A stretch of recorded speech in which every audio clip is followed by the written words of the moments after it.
We all know Steelers versus Ravens week is huge in the lore of the Pittsburgh Steelers, and it's going to be an experience for a lot of rookies who have had to play this year. But big question we've had all week is leadership. Who leads the Pittsburgh Steelers? Who steps up and challenges them after their embarrassing loss to the Cincinnati Bengals?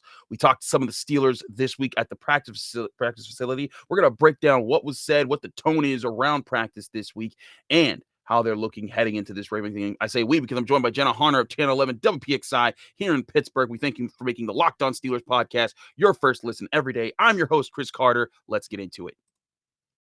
You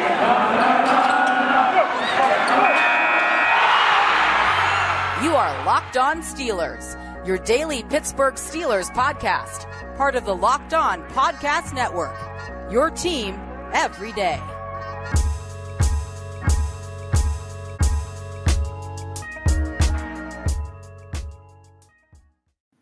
And welcome to the Locked On Steelers podcast. I'm your host, Chris Carter, bringing you your daily dose of all things in the Pittsburgh Steelers. As always, you can find the show on Apple, Spotify, Google Podcasts, Odyssey, and YouTube. If you're watching this on YouTube, hit the like button, hit the subscribe button. It helps us out. And if you leave us a 5-star review with a positive comment on Apple Podcasts, you get a shout out at the end of the show. Joining me as always on Fridays is our friend Jenna Harner from Channel 11. Jenna, how you doing today? Oh, Chris, I am doing wonderfully. Happy Friday. Happy Friday, everybody. It is another beautiful weekend of NFL football. What's not to love? Exactly. What's not to love about more football? We're in week 13, as crazy as that sounds. Although I'm starting to get used to it being the end of this thing, like to the back end of the season. You know, it's getting to that point where, okay, like a few weeks ago, I was like, what do you mean we're at the midpoint? Like, this is weird. But right? Here we are. Yeah, here we are. I think we were on the same page there. We're both. We're like, now it's here. We're doing it. Oh man, this is the best. So let's get into the topics, of course, this week. Leading into this game, a lot of people have questioned where's the leadership of the Steelers? Who would allow such a blowout loss? And, all these things that are questioned around. And so everyone wanted to know, do these guys take it seriously? People pointed at, a clip of the Steelers, a couple Steelers, laughing on the bench, during the Bengals loss and they don't take this seriously. Chase Claypool wants music to be played. But there's been a resounding response from the veterans on the team who've come out and said yeah, this isn't acceptable. Cam Heyward, of course, talking about when he heard Chase Claypool's comments about music, he wanted to rip his speaker out because it was just so ridiculous. And then Mike Tomlin saying, "Oh yeah, we're going to do padded practices this week," and they did one Wednesday. We'll see how many more they do throughout the week. But there is an increase in intensity. And Joe Schobert, we're asking him after the Wednesday practice. He said that Mike Tomlin and Cam Heyward got pretty loud during our team meetings on Monday, and that's not that's out of the ordinary. Mike Tomlin always prescribed to the quiet strength sort of approach that Tony Dungy always did. He's like, if I have to be loud, that's a problem. But clearly, this is like an alert mode for the Steelers. Jenna, what have you seen out of this team? Just you've been at the facility, you've been to the Tomlin press conferences. What have you seen from this team and how they've responded to the way they lost and knowing they got a bunch of big games coming up? I mean, we've heard it from kind of all the guys that we've talked with the last couple of days, from Mike Tomlin to Ben Roethlisberger to Joe Schobert, Chris Wormley, where basically they know what's at stake here. Ben on Wednesday kind of basically said it's not we have to treat it as a must win. You don't want to use the phrase must win, but he's like, we have to treat every single game like it's an elimination game because that's the reality of the hole that they dug themselves in. And it was interesting because you and I were both there when we heard from Joe Schobert after practice on Wednesday. And for him, a guy who hasn't been around this building for a very long time because of how new he is, to come out and basically say, Mike Tomlin was getting loud. He was kind of motivating us a little bit more. I mean, maybe that is what they need because, you see guys like Cam Heyward. You expect Cam Heyward to be a very vocal leader. And We've seen him over the last handful of weeks in kind of talking about, after the way they've lost, after the Lions game, he was very frustrated, after the Chargers game. But when you saw him after the Bengals game, you could feel the frustration. We were in the room 6 feet away from him, and you could just see it was seething out of him. So for him, you expect him to be that kind of vocal leader. But it is really interesting, just the dynamic of Mike Tomlin and, what I'd be intrigued to honestly know what he is saying to these guys, because it's okay, something has to give right now. No, I agree. It is something has to give right now. situation where the team, they're hearing the message. So what happens here? Do they hear the message? Do they respond? Because Mike Tomlin challenged them last week. He said this is a huge game, and normally we've seen over the years whenever Mike Tomlin challenges his team in that way, they respond by coming out with either a big win or a huge effort. And we've never seen him kind of make that call, and then it doesn't result in something like that. So that's where I think the Steelers are right now. It's a turning point for saying, okay, who steps up on this team. I was talking to Wes Euler and Josh Taylor early this week about who could be those guys, because we all know Cam Heyward's a leader. We all know Ben's a leader. We all know that these are the elder statesmen of the Steelers, but they need new guys to step up, and not just as playmakers, because, hey, we know TJ Watt's a playmaker. We know Minka Fitzpatrick's a playmaker, but they need these guys to now be the vocal guys that set the tone in practice all week long and be like, hey, no, run this back. Let's go. We don't settle for this. The way that Ryan Clark and Chris Hoke talk about how they were Pittsburgh Steelers. So that's what I'm intrigued to see, like, who steps up in that regard. And we heard as well, talking about former Steelers and, their criticism of the Steelers right now. Ben kind of gave us this really good insight into the fact that, it wasn't even the music during practice, it was music in the locker room. But he always said, he came in and it was because Mr. Rooney, you wanted to hear him. He would come into that locker room and you needed to turn that music down. They didn't even have it because you wanted to hear what he had to say. He was always so wise, always so full of, just having really good conversation. And that was something that they did for a while. And Ben joked, he's the grumpy elder statesman, yada, yada, yada type thing. But, it kind of just alludes to show. And we heard Ben, he was asked as well, do you think the Steeler way is kind of fading a little bit? And he's like, well, I think some of the guys from the 70s Steelers look at us and are like, oh, it wasn't the way that, we used to do it. And obviously times change, things evolve, things along those lines. But it is going to be interesting to kind of hear who these leaders, like you said, are going to be. I almost I don't want to suggest certain people, but I think you can see that from Alex Highsmith. I really think he's going to be a guy this week that to keep an eye on. We'll watch during practice and see kind of how he is, but I think he's going to be one of those leaders. And he might not be that, super in your face. I don't think that's his leadership style, right. But with the role that he has, I think for him to kind of take that jump and say, hey, we're going to do this. We're going to do this right. And I think guys really do respect him and listen to him. I think he could be one of those guys because I think it does need to stem from the defense as much as you see Ben Roethlisberger on offense. I'm sure Deontay's even doing it. But I think the defense is really where this needs to stem from.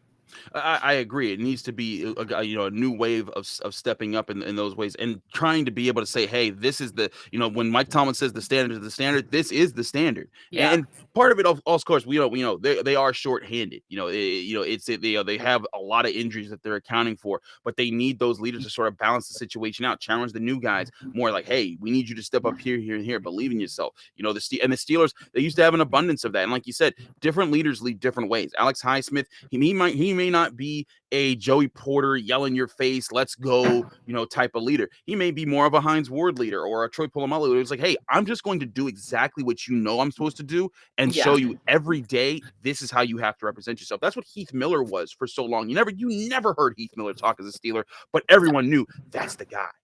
And there's so many different forms of leadership too. It doesn't have to just be the in your face type of thing. And for, somebody like Mike Tomlin to maybe change up his leadership style heading into this week, it really does send a message to, hey, this is do or die time. You didn't listen to my message last week, so this is how I'm going to change it. But you see different guys, and we've heard them talk about it too, just the way they are as leaders, how they can go about what they do, how they set examples. Cam Heyward, we know the type of leader he is, but again, there are some guys that might be a little bit more soft-spoken that will lead by example. I feel like we hear that a lot too, and sometimes as cliche as it is, it's like, all right, they're still going to go out there and show you how to do it, especially on a Wednesday when the team is doing padded practice when they don't normally do that. Exactly. They want to change the tone. They want to say something different. And Minka Fitzpatrick talked about this. He's like, hey, maybe we need to do more reps in practice. We need to go through walkthroughs faster. And part of it is, essentially what Joe Schobert was talking about a few weeks ago when he was like, hey, maybe we do need to up our intensities at practice because they haven't been tackling as much. But as Mike Tomlin, pointed out, you only get so much of those padded practices. The NFL only allows you to do that so many times throughout the year. And you also want to make sure your guys are fresh for the game. And it's just that sometimes that freshness, it pays off. In fact, Pat Narduzzi talked about how when Pitt had a short week getting ready for North Carolina, a huge ACC game that helped them get ready for the ACC championship game that they play this Saturday, he talked about how Mike Tomlin gave him the advice, give your guys freshness. Don't pound them into the ground this week. And it worked out. Pitt played a great game. They won, and now they're in the driver's seat to win their first ACC championship. But sometimes it doesn't work out that way. Sometimes, hey, they respond in a different way, or sometimes the personnel doesn't work that for that week. So it's a situation by situation, a case by case analysis when you look into what led to each result, what led to the different issues. So that's where I see the Steelers this week. They upped the intensity. They said, you know what? We don't got time to worry about if guys are fresh or not. We need to be able to hit. We need to be able to establish ourselves. And it'll be really interesting to see who does that in this upcoming game against the Ravens. We're going to break down that game even more in just a little bit here. But first, I got to tell you guys about Boost Mobile. Our new sponsors, Boost Mobile. You listen to podcasts for the power of knowledge. You switch to Boost Mobile for the power of saving money. Because with Boost, you get the power of a free 5G phone so you can listen to all the latest episodes. The power of 3 unlimited data lines for just $30 a month per line so your family can harness all that brain power too. And the power of one of America's largest 5G networks so you can do it at the speed of 5G all the time. With all that money you'll save, and all the knowledge you'll gain, just how powerful will you become? Switch to Boost Mobile to find out. And you'll get a free Samsung Galaxy A32 5G when you switch to one of America's largest 5G networks. More power to save.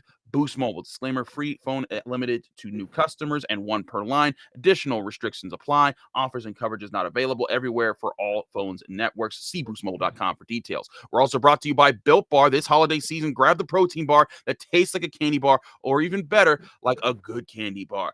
Built Bar, filled with so many holiday goodness, rich and decadent flavors, covered in chocolate, but amazingly low in calories, sugar, net carbs, and fat, but high in protein. You get the best of both worlds, being delicious and healthy. With so many flavors, you have a hard time choosing between raspberry, mint brownie, cherry, or double chocolate, cookies and cream, peanut butter, brownie. All those flavors are available for Built Bar, which gives you that extra fuel you need to bust down those mall doors and battle all the holiday shoppers. Or if you're just standing in endless shopping lines, Built Bar can give you that extra something to keep you going. So throw one in your jacket or purse. You never know when you're going to need it, because it's the season of peace and love. Don't bring up your favorite Built Bar flavor at the family parties. People are so passionate about their favorite flavor, they'll fight you over it, and things could get out of hand. Make sure when you go to built.com to use promo code LOCKED15 to get 15% off your next order. Again, that's built.com to use promo code LOCKED15 to get 15% off your next order of Built Bars. Now, as always, gentlemen, when we do back-to-back ad reads, we keep it rolling here. So we jump into the picks segment for week 13. It's going to be a live week. It's going to be an interesting one.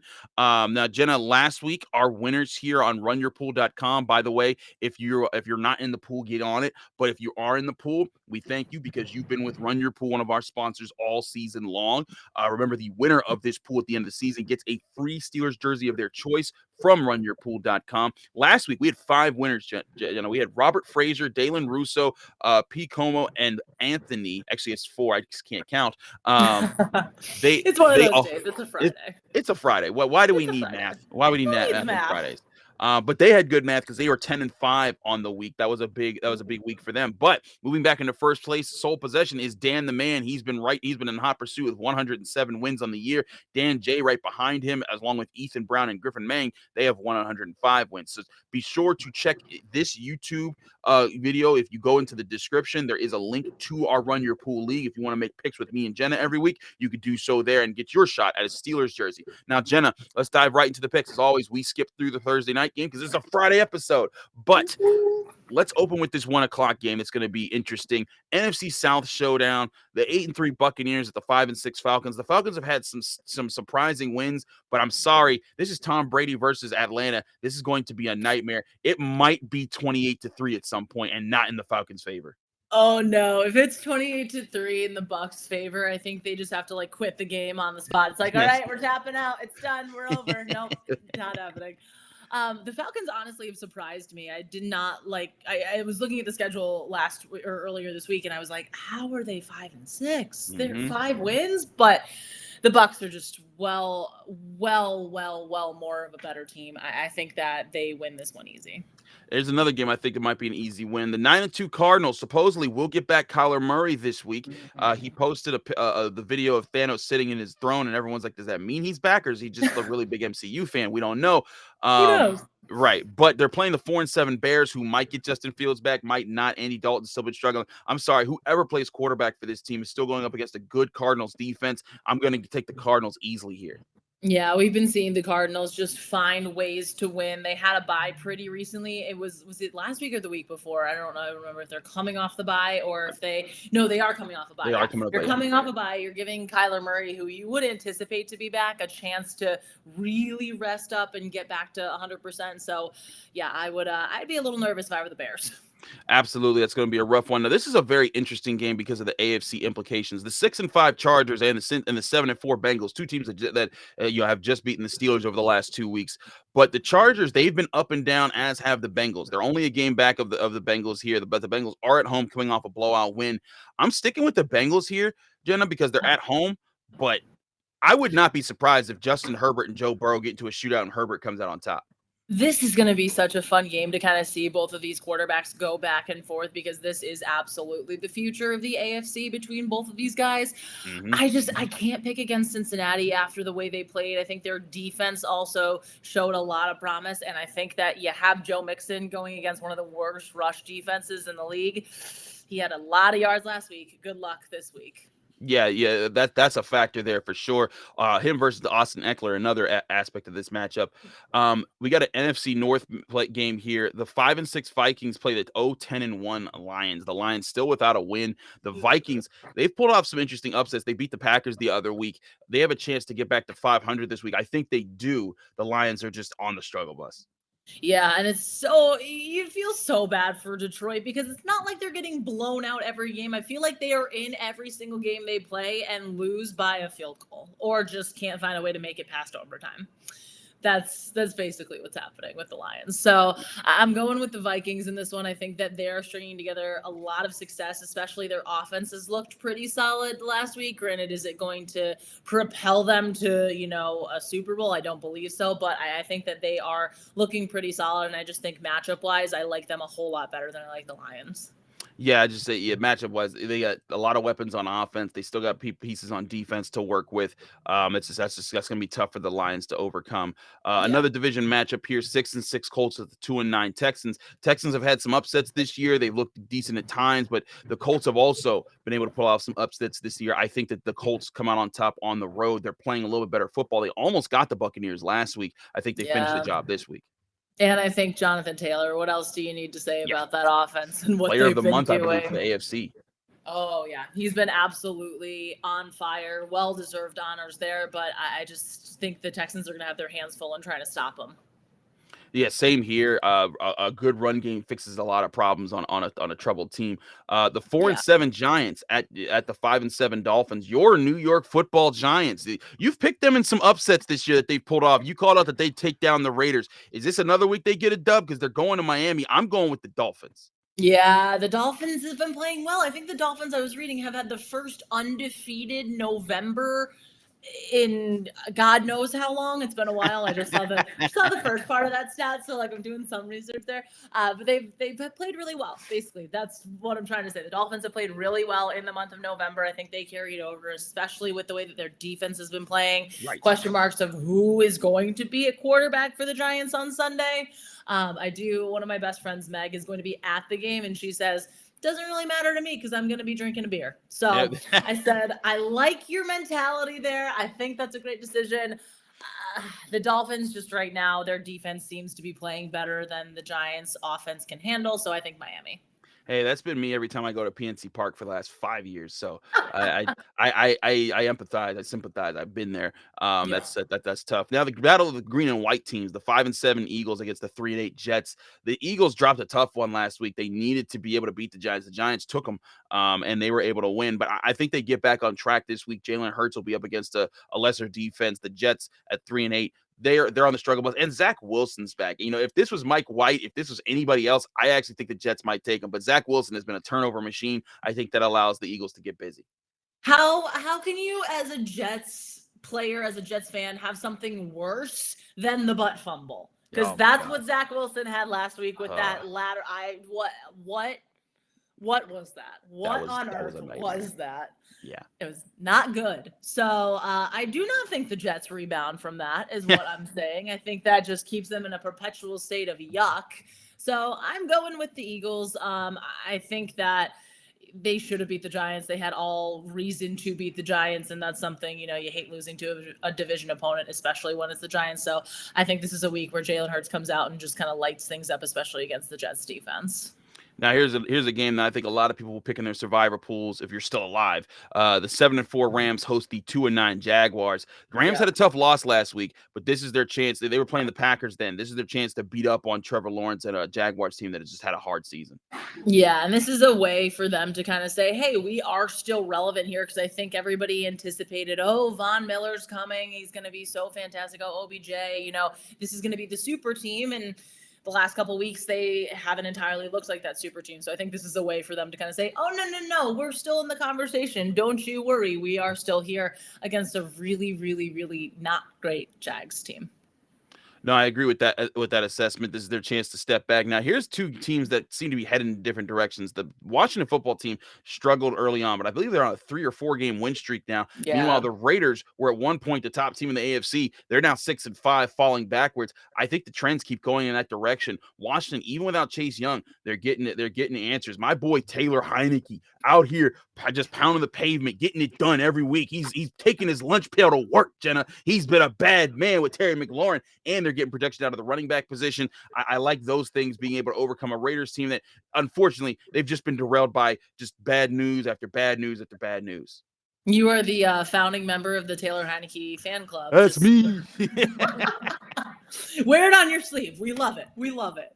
Yeah, no, I got to go with you on that one. I think that they looked really, really, really good on Monday night. And granted, it was against a struggling Seattle team, but you look really good. You get your run game involved. Taylor Heineke has another really great performance. I mean, it stinks because you love the story of Taylor Heineke, of Ron Rivera. And as a Giants fan, I'm like, well, I can't like this story because it's the Washington football team. So, but that is not deterring my pick here. Yeah, I'm going with Washington. I think that they just are continuing to play really well, and I just don't see the Raiders trending in a good direction. Yes, the win over the Cowboys was a good one on Thanksgiving, but I just don't see them sustaining that. Years ago, this would have been the matchup to watch. The 6-5 49ers take on the 3-8 Seahawks. Both of these, the Niners are still hanging around, but the Seahawks look to have really bottomed out. Also, we just found out that Robert Spillane is put on the COVID list for the Pittsburgh Steelers. So breaking news that as that happens. So the Steelers putting him on COVID list means he's not going to be available definitely for Sunday's game. He was injured anyways. He wasn't expected to play, so just rough situation for him. We'll see if that spreads to anyone else. The Steelers have had Ben Roethlisberger, Minkah Fitzpatrick, and TJ Watt all on the COVID list recently, as well as Ray McLeod, who came off of it this week. Joe Haig, of course, also went on it last week. So lots of stuff there to keep monitoring moving forward. But back to the NFC West matchup here, the Seahawks, they really look like everyone says how the Steelers are done at 5-1. That's how I feel about the Seahawks. There's too many question marks on the team right now. Russell Wilson's hand is hurt up. And the thing is, the Steelers, they have young pieces on defense to build around. I'm not sure if those pieces exist for the Seahawks right now. And I think this is a Niners team that could come in, run the ball on them, and get an easy win and not put pressure on their quarterbacks. Yeah, I think that just San Fran seems like the better team right now. Seattle's slumping a little bit. Again, this would have been an unbelievable matchup a handful of years ago, but right now, just with both of these teams, the way both of these teams kind of are, Seattle just, you feel for Russ. You really kind of feel for that team, but I think San Fran is in a much better spot right now. Absolutely. An AFC West showdown on Sunday Night Football. 6-5 Broncos at 7-4 Chiefs. The Chiefs, they're playing more consistently. I'm a ride with that. I think their defense can get the job done a little bit better at this part of the year. Patrick Mahomes is starting to feel it. Even if this becomes a low-scoring affair, I see them coming out on top. Yeah, this will be a fun matchup, no doubt about it, for Sunday Night Football, but I just think the Chiefs are trending, and I feel like we keep using that word, but the Chiefs have been all right, you counted us out. Oh, just kidding. Look where we are. We're back. We're fully back. I think that's something that they're going to continue to build on. Obviously, when you have a guy like Patrick Mahomes doing what he's been doing, the Broncos defense is good. I think this might be more of an offensive shootout type game, but in those types of games, I'm picking Patrick Mahomes any day. Absolutely. Monday Night Football here before we go back to Steelers Ravens. Monday Night Football, this to me is the game of the week. This is two teams that the Bills, this was supposed to be their year to not just run the AFC East, but to run the AFC. And they're sitting at 7-4. The Patriots are at 8-4. The Patriots have stormed back. They're ready to say, this is still our division. You only had it for a year. If I'm the Bills, this is my chance to say, no. We establish ourselves here and now. But here's the problem, Jenna. I think that the Patriots are playing more complete football at this point in time. Mac Jones isn't asked to do a lot. The defense is really performing at a high level. They're running the ball. They're playing Belichickian football. They're winning without the big names all the time. And I think that's going to put a stress on the Bills. Dawson Knox being back is huge, but I think that these teams will split this series. But I think New England, they've been on a wave right now. I'm going to pick them going into Buffalo and getting the win. And New England has looked so good on the road, too. That's like the really tough part about this. I think with the Bills, losing Trey White is a huge blow to that defense with the ACL injury, I believe, the season-ending injury, which is just, you hate to see that for any player, but a guy like Trey, especially just the type of guy and the type of player he is and what he means to that defense. So, Pitt fans, it's Dane Jackson time, I will say that. I know a lot of Bills fans already love what he brings, but he's going to be asked to do a lot, especially against that Patriots offense. I think this is going to come down to which defense can perform better, but I think for the Bills, they need to win this game in order to make a statement and say, we are not falling back into our old ways of and granted, obviously it's a totally different team, but we're not letting you Patriots run this division again. We are here. We are, showing exactly who we are. I'm going with the Bills only because I like Josh Allen over Mac Jones, although Mac Jones has been playing well, but it's going to be, can Josh Allen take care of business against a really good Patriots defense? He was able to do it last week against really banged up Saints team. Can he do it against right now, arguably one of the best defenses in the NFL? That's going to be a big question. There's our split of the week is Bills, Patriots. The only one this week. That's going to be crazy. So I will not say go Pats, though. I cannot bring myself to do that. Right. Yeah, exactly. That's the pain that you feel like when you hear that. So we're going to get back to Steelers, Ravens in just a bit here. But first, I got to tell you guys about BetOnline.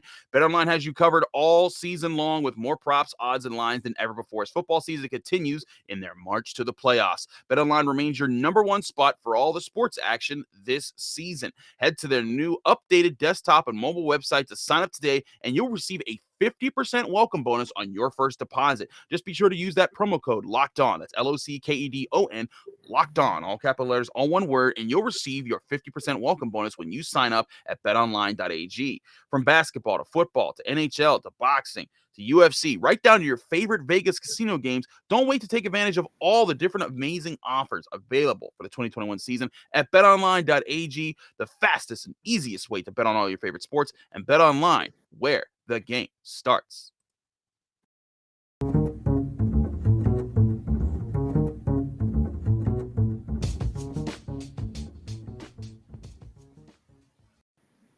Back here on the Locked On Steelers podcast, I'm your host, Chris Carter, here with Jenna Harner of Channel 11 WPXI. We are keeping it rolling here. It's time to talk about this Steelers-Ravens game. Now, the Steelers and the Ravens, different parts this year. The Ravens, they're 8-3. They found ways to win by the slimmest of margins all season long in the oddest of ways, but that counts for wins. This is what we talk about. You don't apologize for your wins when you get to December when you're fighting for playoff position, and they're not apologizing at all.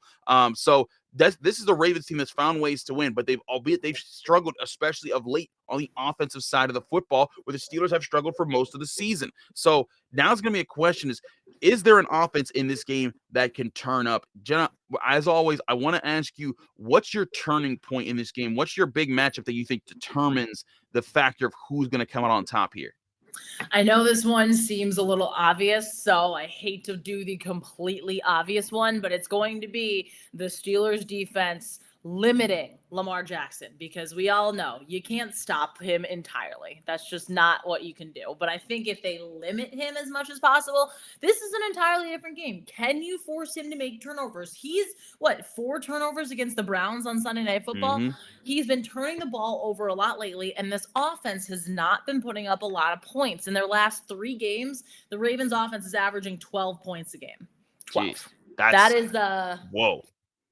That's unexpected. Absolutely. Yeah. So as the Steelers, we hear them talk about the physicality, the intensity of this rivalry. Mike Tomlin said on Tuesday, he was asked, is your team up for the challenge, the physical challenge this game brings? And he goes, we'll see on Sunday. We'll see. And that's going to be the biggest thing is, can the Steelers defense win those battles in the trenches that they did not win last week against the Bengals? And can they get to Lamar Jackson? Can they force him to get a little bit uncomfortable? Obviously, his scrambling ability, the just versatile, athletic type of quarterback that he is, but can you limit him as much as possible? And then this is an entirely different game, because if you can, as the Steelers defense, show who you are, and, granted, yes, there are some injuries coming in, but can they show to their identity as much as possible?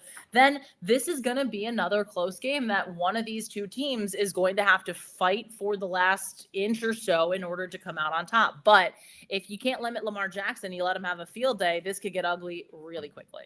I agree. Limiting Lamar Jackson is key number 1, key number 2, key number 3. You got to make sure that he's not hurting you with his legs. Don't let him hurt you with his arm. You keep him in the pocket. You make him struggle, and you hit him as much as you can. And that's been, the Steelers, they let Justin Herbert run all over them. They let Joe Burrow run for a touchdown. They cannot allow to do that. And I asked Mike Tomlin that this week, and he said, we know Lamar Jackson's a lot better than those guys.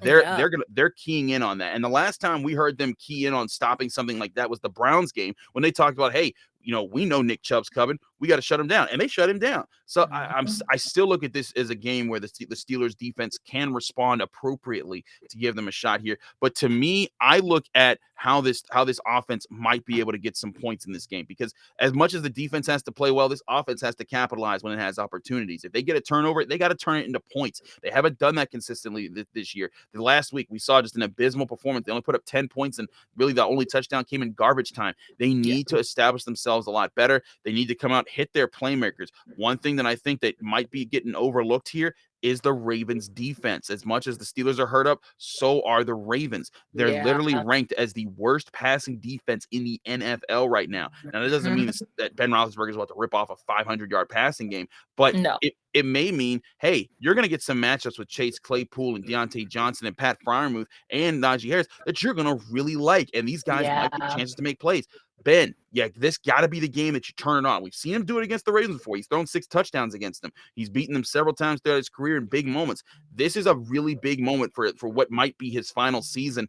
This could be the last time he plays Baltimore in Heinz Field. He has to show up. He has to take advantage of this. To me, these are the two biggest factors. Your factor of stopping Lamar Jackson and getting this pass game going, because the Ravens are going to come out. Calais Campbell, Brandon Williams, that's going to be a big problem for the Steelers' offensive line to get the run game going. Make it easier by backing off Patrick Queen and those linebackers and safeties from the run game by hitting some of those passes and putting the Ravens into a guessing game.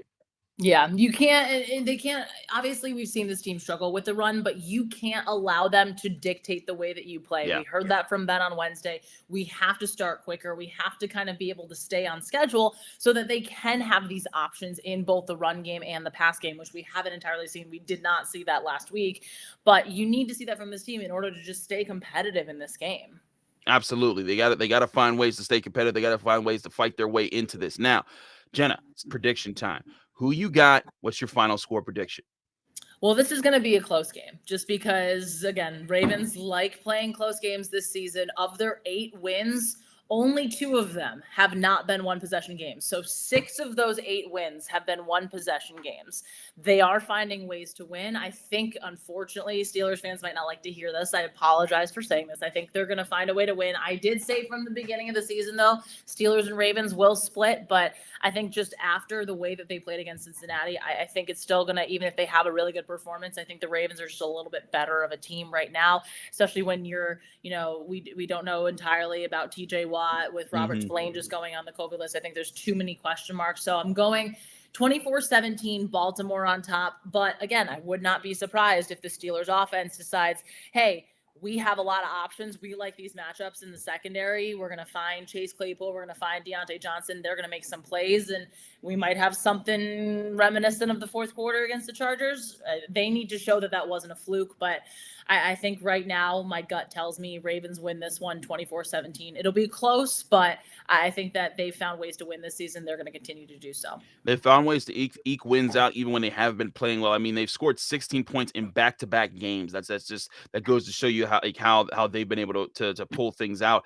This is a game, like you said, the Steelers, they're up against it too. If TJ Watt plays in this game, that might change my tone a bit. Yeah. But we actually don't know at the time of recording this if TJ Watt will come off the COVID list. Mike Tomlin didn't know it when he asked him earlier this week. So it's going to be a question mark. If you see him get activated Saturday, change my prediction. I think the Steelers might feed off that energy and get a W. But like Jenna said, Robert Spillane going out means that they're going to have an even more limited rotation at inside linebacker. They're trying to find new alignments on the defensive line. This is just a rough week to do all of that and to be facing Lamar Jackson and the Ravens, who again keep finding ways to win. I also think that their pair of defensive tackles in Calais Campbell and Brandon Williams are just going to be a very big problem for this Steelers offensive line that's really working with a fourth string left guard right now.